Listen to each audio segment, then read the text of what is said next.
Good evening, everybody. I'm Dr. Beverly Roseberry, and I welcome you to It's the Confidence for Me that is hosted by Healing in His Wings and our YouTube channel, Living Life Abundantly. So excited to have you with us as we finish up our series on It's the Confidence. If you didn't get a chance to see the first two episodes of the series, you can find them at healinginhiswings.com. You can find them on our Living the Abundant Life uh, web channel. I'm sorry, Living Life Abundantly YouTube channel. I'm going to pause it. Or you can find it on LinkedIn. So many ways that you can watch the broadcast. On Facebook, it's under Beverly Roseberry. Healing in His Wing is our website for Healing in His Wings. And then our YouTube channel, Living Abundant Life. So you can find it on all those platforms. As we conclude this series, which the first two episodes of the series were, the first one was Who Are You? Looking at who we are from a mind, body, and spirit perspective, looking at the many hats that we may wear. What is beauty? Understanding that beauty is in the eye of the beholder. Therefore, we are all beautiful. And what keeps us from thinking that we are? What thinks us from keeping that we deserve love and things like that. And then the second part of the series, we looked at letting go of the lie, the distortions that bring about fear and make us feel unloved, unwanted, and unworthy. I liken it to the matrix, that distortion has us like in a matrix, living an alternative life uh, because of facts that were not, statements that have been made, things that have been spoken over you and over your life that are not true. And so we have to understand that these are lies that are meant to make you have a lack of confidence, to make you doubt that you're worthy to be loved, and many times to make you feel like you're not beautiful. You'd be surprised how many beautiful women don't feel beautiful uh, because of issues that have occurred. We talked about how those lies begin in childhood, and as babes, and it was about needs being met, for emotion and for affection and security and for love and comfort. If those needs are not met consistently, then we have a person who at their core has developed a fear that they're not, because they weren't met. So I feel like they didn't meet them. Those who I counted on to meet them, and who I should have been able to count on to meet them, were not unable to meet them. So, look at the first two series. You can find them on those same platforms that I mentioned. Tonight, we're going to conclude the series with uh, how do we, once we figure out who we, start to begin to really look at who we are and what my ideal, where did it come from? My ideal image of beauty, and look at the truth of things, recognizing that we're all different, we're all unique, and there are reasons for our uniqueness. To me, God's design, first and foremost. Number two, remember that we are a multicultural human being, no matter our, ethnicities. We are all multicultural. Remembering, people don't talk about it, but everybody that you ever see anywhere on the earth all originated in Africa. So people began in Africa. So we all come from Africa. They don't want to talk about that. First living being was in Africa. Okay, so we all have that root. We all have, when we do these DNA reports, as I said before, we see that we have different ethnicities that are part of who we are. And because we have all these differences, when we look at DNA and everything that goes together with all these chromosomes, 26 from the man, 26 from the woman, to create who I am and who you are, it's going to be different based on the set of circumstances with that male's 26 chromosomes and the set of circumstances with that female's 26 chromosome. But we go about life trying to change what the uniqueness that we were born with, designed with. And I want to encourage you to have the confidence to say, I'm okay with what I'm working with, be it a full head of hair or a thinning hair, whether it be a small waist or a big waist, whether it be a big butt, small butt, medium butt, flat butt. It's all good. Um, I was thinking about, had a conversation with my son, and he was, and even if you think about Steve Harvey said that, really what attracts a man is confidence, confidence in what you're working with, right? Yes, this could always be somebody that somebody else think is prettier than you or whatever, but it's that when a woman has confidence, that is attractive to them. It's not the eyelashes, it's not the makeup. Most of them complain about makeup getting on their shirts and clothes. Um, it's not that tight dress, although they like looking at your body, you know. Uh, it's more confidence. And so we need to think about who we dressing for, okay? Who are we trying to impress? And if we look at our core, if we really start to look at our root and really start to examine ourselves, even when we do all that, do we feel good about ourselves? Really? And I know that I have asked people, because I told you guys in the first part of the series, to get a handheld mirror, or really be better with a full mirror. You need handheld and you need a full body mirror. And get naked and look at yourself. Can you do that without picking some part of yourself apart? Your nose, your mouth, your breast, your stomach, your thighs. We always find something to complain about. And I can remember that I prayed a prayer when I went natural. I saw this picture and I said, that's how I want my hair to look once all this perm grows out. And one day I was looking in the mirror and I started to complain about what I saw about my hair. And I was like, I want it to be such and such and such and such. And so, we all, to me, the Holy Spirit speaking to me, but we all have somebody talking to us, right? It's the battlefield of the mind, said, I gave you what you asked for and you still not satisfied. So think about it. How many times do we do that? Do we get to the promised land and then still not be happy? I remember that, weight, I've talked to you, if you know me, many times about weight being a problem. When I look back now, I found some old pictures. Well, I've been a plus size woman more than I've been anything else. I got down there, in my college days and high school days, I was on fire. I'm still on fire, but it was a different size on fire. And but for the majority of my life, I've been a plus size woman. And there was a time period when I lost 60 pounds and I was looking even better than I did before, right? But I remember that during that time, I would go shopping and try on smaller clothes. I was able to wear a size 8, 9, right? Hadn't done that in a long time. Went from like 16, 18 to being able to wear some 8s and 10s, okay? At that moment, I was in the mirror having a problem with still seeing a fat girl, right? Because at my core, I had not dealt with why I was there. What was the root of that? Unsatisfaction with my physical body. Not being appreciative of what I had to work with at that moment.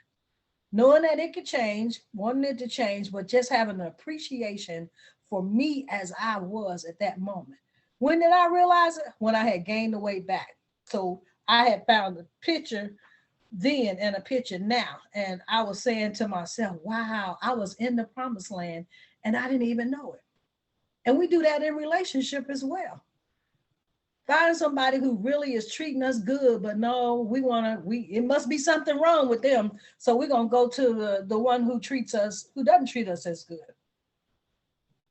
They may seem a little bit more exciting than this, that, or the other, but we'll go for that because at our core, there's a part of us, there's a lie that was spoken to us and over us and that we continue with in our own minds that we are unworthy of having something better.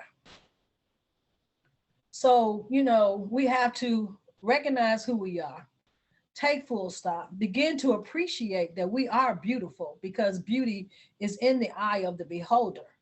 Okay. What floats my boat is not going to float your boat, but it's okay. And stop putting the world's ideal of beauty onto other people. That's why you see us as a people wanting, happy to see more representation of us when they do talk about beauty. When you see Asian women who had to wear, there was this thing for them with smaller feet, that they would wrap their feet to make sure that they were really, really small. They would just do things that would cause a lot of pain and stuff to have small feet, or that people made them feel bad because their eyes, were slanted, the shape of their eyes. And they are beautiful women, but that was the thing that, people used to make them feel like they weren't beautiful. It's all a lie. Recognize the lies that are being spoken to us and over us and spoken to people who don't have the right to judge us. We are beautifully and wonderfully made. We have to embrace the truth. That is the truth. We are beautifully and wonderfully made. We have to shut down the lies that are being spoken to us by ourselves. Sometimes them thoughts come from us. Sometimes they come from the enemy. Okay. Sometimes they are thoughts that come from our past when we were being raised that make us feel inadequate. It's all a lie. It's the matrix. Come out of the matrix. Come out into the truth. Embrace God's truth. We are created in his image. We are loved by God, if nobody else, exactly as we are. We don't have to change. His love doesn't change whether I lose a pound or I gain a pound. His love doesn't change whether I lie or don't lie. His love doesn't change whether I commit adultery or I don't commit adultery. His love doesn't change whether I wear eyelashes or I don't. It's unfailing, unchanging. He changes not. And so the kind of love that is love my dirty draws. I'm saying it again. This is my last time. This for this series. I may say it again, but the kind of love that loves me unconditionally, perfectly, only comes from God. People, we're flawed. And so you've experienced examples of where when you were getting it right, they loved you, and when you were getting it wrong, they didn't love you. So their love is infallible, but God's is not. That might not be the right word. Their love is not unfailing for sure. Okay. Their love is conditional. So recognize that sometimes we're putting people in a position to try to meet a need that they can't meet. There's this inner yearning in each and every one of us, whether you believe in God or not, that is for him, that only he can solve and salve. He's the healing balm. He's that salve, salve, that soothes that contains that and fills that need and that void. But we try to get other people, okay, who are imperfect, including ourselves, to feel. They can't feel that need. They can't love you in the manner that God can. That need that you seek. And that's why you always feel like, or, it's good for a minute. And then when we hit that snag, we begin to feel like they don't love us. I saw something just before the broadcast where it was, even just in communication styles, for many women, sometimes when a man, we want a man to talk to us, that's how we roll. We need that conversation, not constant, but we need them to communicate. And when a man is quiet, we get fearful. Why are we afraid? Maybe he's just contemplating. Maybe he needs time to think. But we started thinking, oh, he may, he, we feel like the relationship is jacked up, toe up from the flow up, and not going to get any better just because someone is silent. Forgetting that they may be processing, they may be having their own issues, they may be processing other things. So, those are some of the things that happen. But fear is from the devil, and the devil does nothing but lie to us. But a perfect love that God offers to us, you don't have to be afraid. even in rough times, because you know he's going to bring you out to a better place. When I lost my home to foreclosure, he brought me out to a better place. When I had a car repossessed, I got a better car.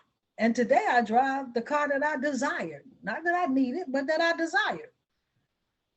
So if you look back over your life, which is what I did, there was not a time that I experienced a valley, hard times, sickness, that he didn't bring me out to a better place.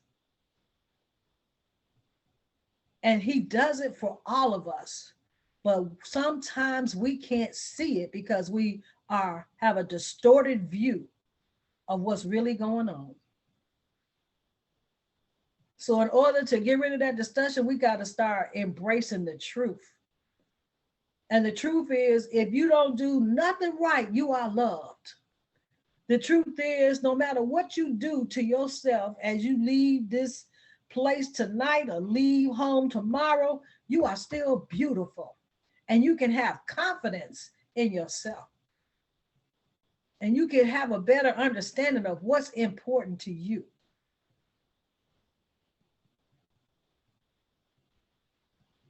So live life abundantly.